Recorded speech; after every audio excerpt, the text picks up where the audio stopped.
Okay, time for an easy kitchen recipe book, recipe holder. So people who know me know that I hate cooking with a passion, but there are a couple recipes that I like to make, and I don't need a big fancy album to put my recipes because I don't have that many and I don't use that many. So what I decided to do was just make an easy 3-ring album using the What's Cookin' paper line. It's exclusive for Country Craft Creations, and it's got that retro look to it. And I decided, like I said, to make a 3-ring book. And so I'm going to use one collection pack, and I probably won't even use all those papers. But what's nice is they also come with recipe cards. I am going to use 2 pieces of the medium weight chipboard. These are 7.5 by 9. Just need 2, one front cover, one back cover. You're going to need 3 of the metal rings to attach because I'm going to punch holes. Now I got this from Country Craft Creations a while ago. She might have a different brand or a different type of these page protectors now. But these are, I need 8 of these, and these are the ones that will fit the recipe cards, and there's 3 holes, and so that's why you need 3 rings, because that's how we're going to attach it. But it has place for 2 recipe cards, so I need a total of 8 of those. And then I'm going to use the thin chipboard. This is like the consistency of a cereal box, and this is sold at the store also. And I want them to be tabbed, so I want a top, a middle, and a bottom. So let me show you what I'm going to do here.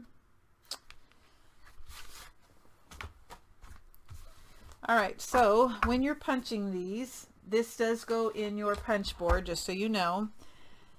The top and bottom tabs, you need 3 that are going to have a tab on the left, and 2 that are going to have a tab at the very bottom, and 3 that will be in the middle. So 3 top, 3 middle, 2 bottom. Because I'm going to go top, middle, bottom, top, middle, bottom, top, middle.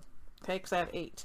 So the first thing you do is you place your chipboard, the lightweight, with it's the 9 inches going across, and you put it in that middle line, middle section, and you punch.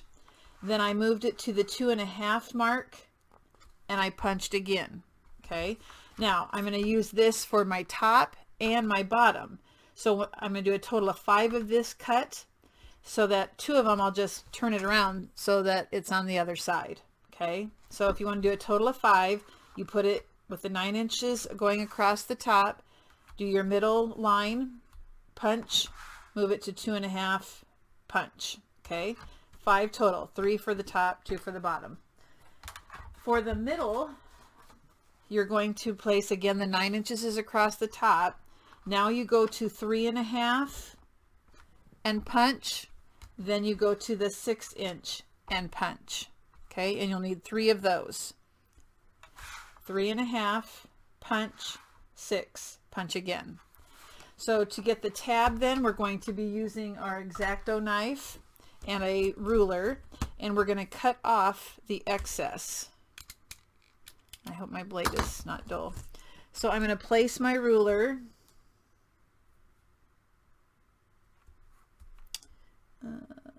Make sure this is lined up on my grid. I'm going to place my ruler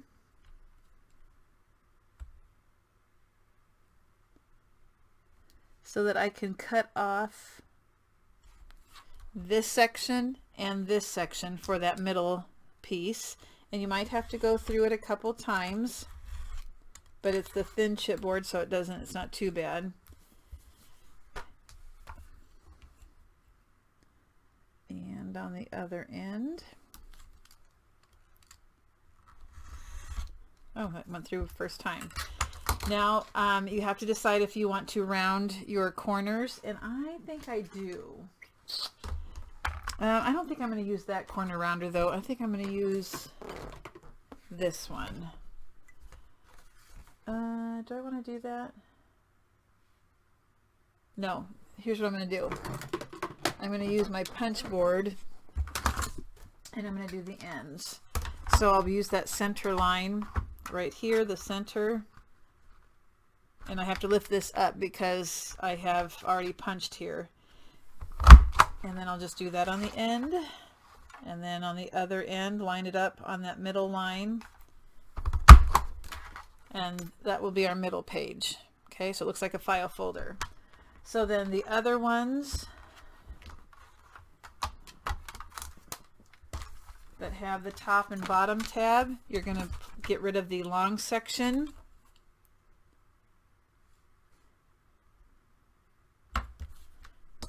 And cut that off.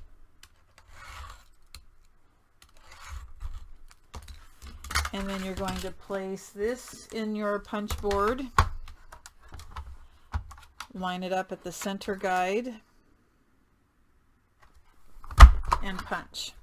Okay, so that can either be a left-hand side or it can be a right-hand side. Okay, so do that with all of your chipboard, light chipboard pieces. Again, there's a total of 8.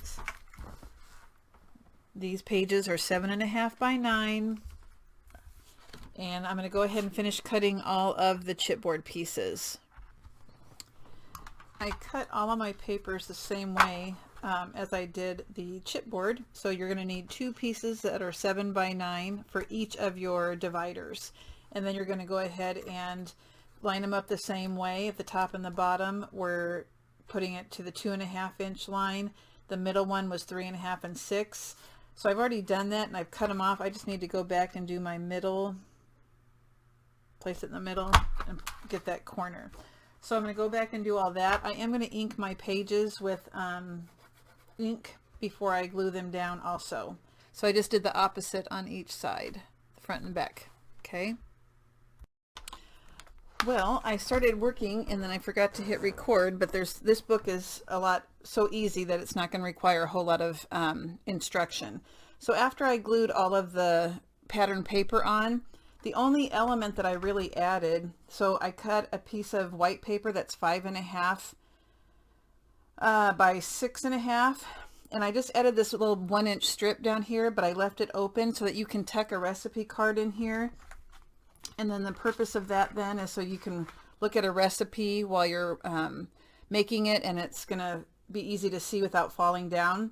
And then when I glued those on, some I glued in the middle, some I put at the top, and then some I put at the bottom. So then I just used elements from the paper collection and cut out the design. But then I also went and used my Cricut Joy, which I've had for about 6 months, and this is like the first time I've used it, and cut out some things that related to baking and cooking and that related to the paper. So this is main dish recipes, but even though there's a pie here, that's just how it worked out. And then on the back of every single one, I did an accordion pocket so that you can store some recipe cards in there and they're not going to fall out because it's deep enough that, and you can get a lot in there. Like here's a whole bunch of them and I can just stick those in there. And so if you have a lot of recipes, you can stick those extra ones in there, or they can just be blank cards. So then in between every divider, I put in the acetate pages. So when I put my book together, all I did was take one of the acetate pages and put it on top of the chipboard piece and trace where the circles should go. And then once I had one done, I could use that as a pattern. Okay. So, real quick, I don't really like this. This is a cake, but you can't really see it very well. It looks like Swiss cheese, but it's supposed to be a cake. And then it says bread. There's that other pocket. And then these are just from the cut apart page of the collection. Another recipe, acetate page, soup,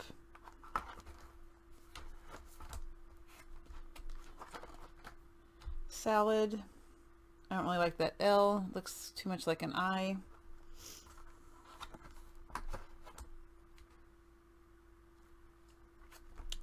Then we have breakfast stuff, because I have a lot of like casseroles for breakfast.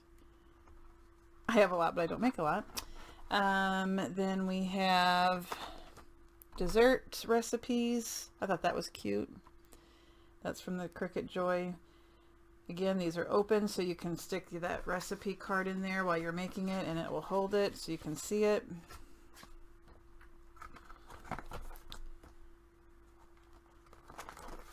snack foods. So I have book club, and so I thought this would be good for like when I make like, oh, there's like a puppy chow recipe, that type of thing.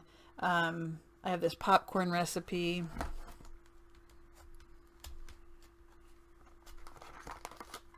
And then last, that's really hard to see because it's on her face and she's got dark hair. It says drink recipes.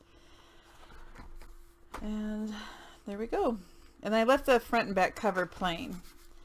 And so you should be able to flip this around and just look at one page at a time if you want to also.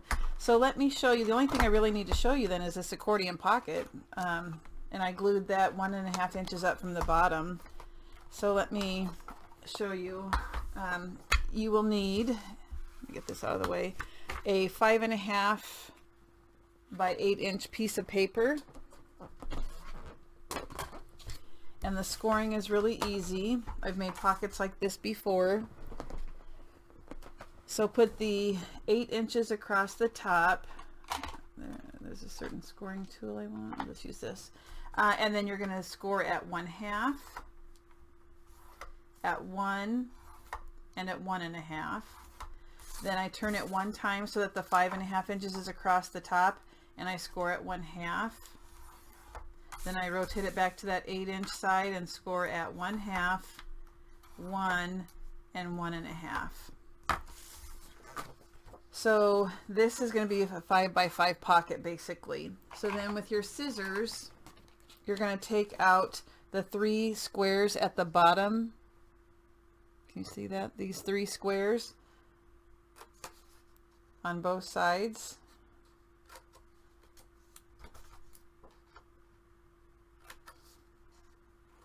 And I'm just using cheap junky paper, so as an example. So then go ahead and burnish. You might need to slightly taper down here at the bottom, but not much. I don't have my glasses on, so I can't see very well. So go ahead and burnish your score marks. Now on the sides, you fold in, then back towards yourself, then back in towards the center of the pocket. And you do that on both sides. So score in towards the pocket, back towards you, back in towards the pocket to make that accordion. And then when I glue it, then I go and I stick it under the envelope punch board and I line it up at the 2.5, and that will center it. So then I just do a little bit of glue.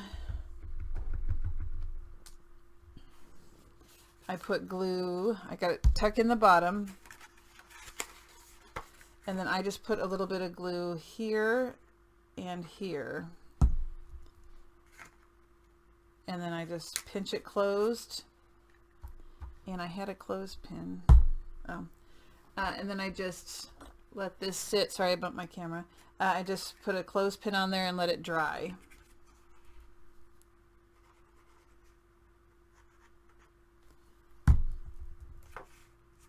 Now when I did the pattern paper, I wanted to see more of the base paper. There you go. Let's see how easy that is. I wanted to see more of the paper so that it wasn't so busy. So I left a bigger margin around the outside.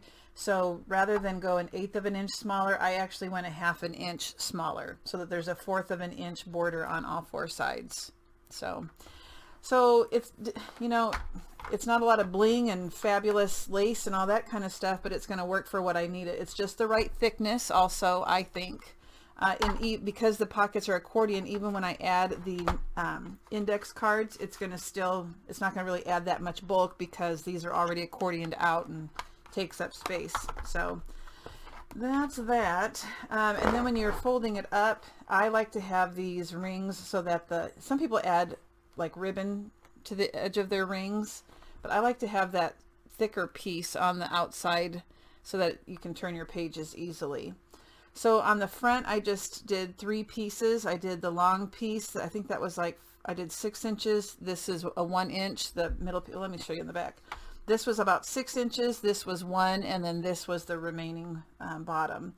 And then I just laid those down to give it a little bit more interest. I did use pop dots. Can you see that on the tag? and I just used the cherry paper, and then I fussy cut this girl in the refrigerator, took one of the recipe cards and cut out the words recipe, ingredients, and directions and put it on black paper. And then on that same recipe card, I took the from the kitchen of, matted it on black, took the lined paper, matted it on black. I had a spoon in my stash. It does have a little crown, so it doesn't really, the crown part doesn't match, but it's just for me. Cut apart, and then the word recipes. So super easy, but in case you want to make one, it's nice also having these pages to store recipes in, like the ones that I use all the time I'll put here. And you really don't even, I put in 4 of each, 4 cards, but really you could only do 2 because the back of these recipe cards are the directions. So you could just do 2 recipe cards instead of 4, but I did 4 because I had them. So all right, well, there's that. Now I do want to remind you that there is a contest going on at Country Craft Creations from June 1st to June 15th of 2021. And if you're making an order through the store, please write the name, type in the name Kim in the box. There's like a comment box maybe. And then if I get the most names turned in, I and one of the people who turned in my name are eligible for a gift certificate to the store. So it doesn't hurt to try. And you know, you gotta be a little bit competitive. So if my name gets in there a lot, I appreciate it. And if you have any questions, let me know. But super easy tutorial, I hope. Have a great day, you guys, and I'll see you soon.